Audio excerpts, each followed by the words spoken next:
আসসালামু আলাইকুম সম্মানিত ভিউয়ার্স, আরকে টেইলর্স এর পক্ষ থেকে সকলের প্রতি আন্তরিক শুভেচ্ছা অভিনন্দন। তো বন্ধুগণ, আজ আমি তোমাদেরকে খুব সুন্দর একটি ভিডিও তৈরি করে দেখাবো। তো খুব কমন একটি ভিডিও বন্ধুগণ, তোমরা ভিডিওটি মনোযোগ সহকারে দেখবো। আজকে আমরা শিখবো আমাদের সেলাই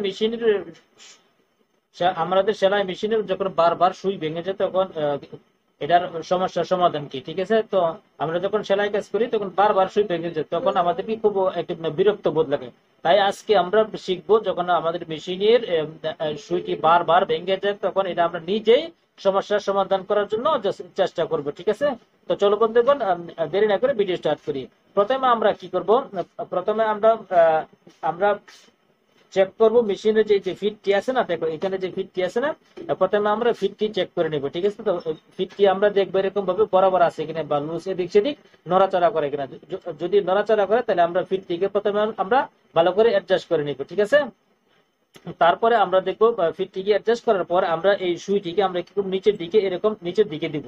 যদি দেখি যে আমাদের এই ফিটের মাছ বরাবর, ঠিক আছে, মাছ একদম মিডল বরাবর যাচ্ছে, তাহলে আমরা মনে করব ঠিক আছে। আর যদি সুইটি দেখা যায় যে এই দুই সাইডের কোনো এক জায়গাতে ফাঁকা জায়গার কোনো সাইডে লাগে, তাহলে আমরা মনে করবো যে এই কারণে আমাদের মেশিনের সুইটি বারবার ভেঙে যাচ্ছে, ঠিক আছে? তাহলে আমরা কি করব, এই ফিটটি সুন্দর করে অ্যাডজাস্ট করে নিব। হ্যাঁ, তারপরে আরেকটি কারণ হচ্ছে, দেখো এখানে যে একটা প্লেট দেখতেছো না, তো প্লেটের মাঝখানে একটি ছোট একটি চিকন ছিদ্র আছে, যে ছিদ্রটা দিয়ে সুইটি উঠানামা করে, ঠিক আছে? দেখো এরকম সেলাই উঠানামা করে। হ্যাঁ, তখন আমরা চেক করব এই সুইয়ের মাথা এই প্লেটের ছিদ্রের কোনো সাইডে লাগতেছে কিনা, ঠিক আছে? এরকম ভাবে আমরা চেক করব সুইয়ের মাথাটি এই প্লেটের যে ছিদ্রটা আছে ছিদ্রের সাইডে বেরিয়ে কোন জায়গায় লাগতেছে কিনা। যদি লাগে তাহলে আমরা মনে করবো যে এই কারণে সুই ভাঙতেছে, ঠিক আছে? আর যদি ছিদ্র বরাবর মিডিল বরাবর সুইটা আমাদের নিচে যায় তাহলে মনে করবো যে আমাদের এটা ঠিক আছে, ঠিক আছে? যদি প্লেটের কোনো সাইডে লাগে তাহলে সুই বারবার ভেঙে যাবে, ঠিক আছে? তো এটি হচ্ছে আরেকটি কারণ। তখন আমরা আরেকটি মেইন কারণ হচ্ছে, দেখো আমরা যখন সেলাই কাজ করি, সেলাই শেষ করার পরে আমাদের এই সুতাটি আমরা বারবার এরকম করে টান দেই, ঠিক আছে?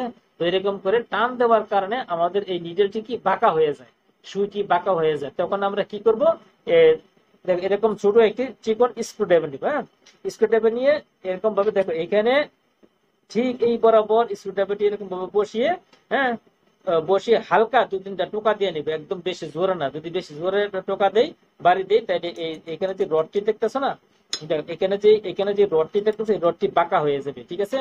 রডটি বাঁকা হতে দেবো না। আমরা কি করবো, ছোট একটি চিকন ড্রাইভার নিয়ে ঠিক এই বরাবর লাগিয়ে আমরা দু তিনটা টোকা দিয়ে নিব, তাহলে আমাদের সুইটি কি করব, একদম বরাবর হয়ে যাবে, ঠিক আছে?